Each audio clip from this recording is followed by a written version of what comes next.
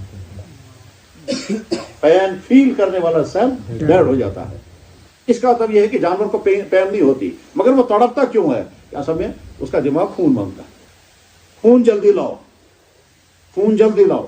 اور جب خون مانگتا ہے تو وہ تڑپتا ہے، اور جب تڑپتا ہے تو خون سارا یہاں سے باہر آ جاتا ہے. یہی اسلام چاہتا ہے. تاکہ برلن میں سیمینار ہو رہا تھا اور وہاں مجھے نہیں معلوم ہے، وہ لکھنے والے نے کہا، اس کے بعد کچھ لوگوں نے اسلام قبول کیا، جو میڈیکل کے لوگ. آپ کے سامنے ایک نئی دنیا ہے.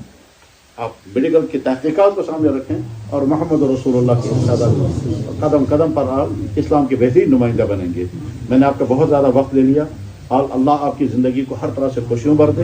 آپ سوسائٹی کے لیے بہترین نمونہ بنے، اور آپ کے ماں باپ نے آپ کے لیے جو خواب دیکھے ہیں اور خود آپ نے جو محنتیں کی ہے، وہ جو راتوں تم جاگے ہو اور وہ جو راتوں کو تڑپ تڑپ کر کے تم نے سیڑھیاں کی ہیں، ٹھیک ہے، اور وہ جو تم نے کہیں کوچنگ کی ہوگی، کہیں کیا کیا ہوگا، کیسی محنتیں کی ہوگی، اس کے بعد تم یہاں تک پہنچے. بہت مبارک تمہاری ان محنتوں کو. اور اگلی زندگی اللہ تعالیٰ شانہ آپ کی اتنی اچھی بنائے کہ آپ نمونہ بن جائیں، بہترین ڈاکٹر بھی بنے، بہترین مسلمان بھی بنے، سوسائٹی کے لیے رحمت بنے. اللہ جل شانہ آپ کے والدین کے خوابوں کو ان کے خوابوں سے زیادہ آپ کے ذریعے پورا کرائے. وآخر دعوانا ان الحمد للہ رب العالمین برحمتک یا ارحم الراحمین.